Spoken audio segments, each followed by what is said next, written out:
When people talk about American infrastructure, they picture New York bridges or the interstate highway system. So why has just 14 miles between Long Island and New England been stuck for 70 years? Is it the environment, politics, or the profits from tolls? Stick around to the end, because we're diving into a $55 billion plan to connect Long Island to New England. The real question, is a direct connection blocked by technical limits, or is it political and financial decisions keeping it off the table? That era marked a true golden age of infrastructure for the US, a stark contrast to today. Bridges went up, highways spread fast, mega projects got finished at a pace that made people believe one thing: if you had the will, you could build anything. But in the last few decades, the picture changed. The infrastructure aged out. Traffic became a system-wide choke point. Project costs ballooned. Timelines dragged. Community opposition exploded, and politics turned into a maze where anything can get delayed until it quietly dies. And in that reality, Long Island is one of the most painful examples. A huge, wealthy population center basically trapped with one way out. This is Long Island. Nassau and Suffolk counties alone have nearly 3 million people, more than Chicago, and bigger than more than a dozen US states. But here's the twist. Every road off Long Island has to go through New York City. There's no alternative. And that brings us to the main character of this story, the Long Island Sound Crossing, a plan to build a direct connection from Long Island to New England.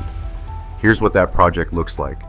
The water crossing is about 14 miles, around 22 kilometers.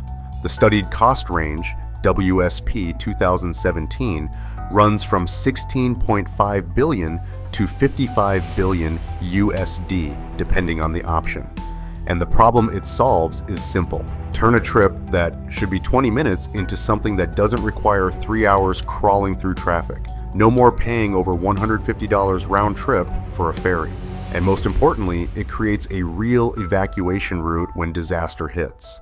Right now, before any bridge or tunnel exists, if you want to go from Bridgeport, Connecticut to Port Jefferson, Long Island, even though they're only 14 miles apart in a straight line, you have to detour almost 95 miles through New York City. And sometimes that detour isn't just annoying, sometimes it's dangerous. On paper, this is a technical problem with a known solution. WSP studied multiple routes, looked at ship traffic, wind, geology, and environmental constraints, and concluded it can be built. The problem is the price tag, which is shocking. They laid out 3 options. Option 1, a full bridge, 6 lanes, massive cable-stayed towers, deep anchoring foundations under the water. Estimated cost about 16.5 billion US dollars. That already sounds enormous, but it's still the cheapest option. Option 2, a full tunnel. 2 huge tunnel tubes deep under the seabed, 3 lanes in each direction with periodic emergency exits. Cost over 55 billion US dollars. It's described as so deep and so long that it makes people think of Europe's famous undersea mega tunnels. Option 3, a bridge tunnel hybrid. A bridge near shore, then a tunnel through the deeper channel, then back up again over open water. This isn't science fiction. Virginia built something like this in 1964. Estimated cost about 35 to 40 billion US dollars. So the question is obvious. If the design exists and the engineering has been proven, why hasn't anyone broken ground? If you ask around, you'll usually hear 3 reasons. First, the environment. Long Island Sound took decades and billions of dollars to improve its water quality. People fear dredging, piling, noise, and disruption to the ecosystem. Second, local communities. On the Connecticut side, you're dealing with some of the wealthiest coastal neighborhoods in America, where median home prices in some areas are over $1 million. They don't want a giant bridge tower rising in their backyard view. On the Long Island side, the fear flips the other way. That traffic from Connecticut turns quiet towns into a highway rest stop. Third, politics and who pays. Put bluntly, every side nods along. But when it's time to sign the check, it becomes supremely expensive. But there's a deeper layer in this story, because money isn't just about construction cost. It's also about lost profits. Every day, hundreds of thousands of Long Island drivers are forced through the bridges and tunnels into New York City.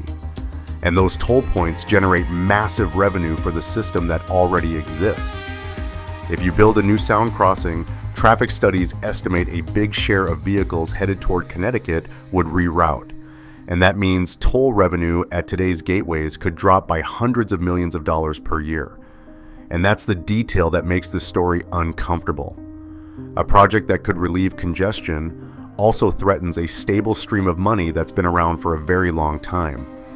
From a pure economic standpoint, a direct connection would unlock a new northeast corridor.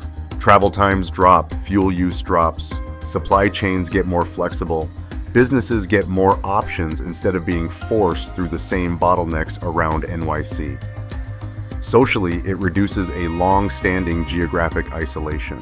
And there's one point people avoid saying out loud, but you can't ignore it: disasters and evacuation. In 2012, when Hurricane Sandy hit, people were told to leave. But there was basically one way out. Roads turned into parking lots. Not everyone made it out in time. A crossing over the Sound isn't just about getting to work faster, it's a kind of life insurance for millions of people in an era where extreme weather is getting harder to predict. To understand how strange that $35 to $55 billion number feels, look at Virginia's Chesapeake Bay Bridge Tunnel.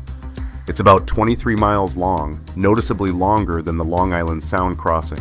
When construction started in 1960, people called it insane.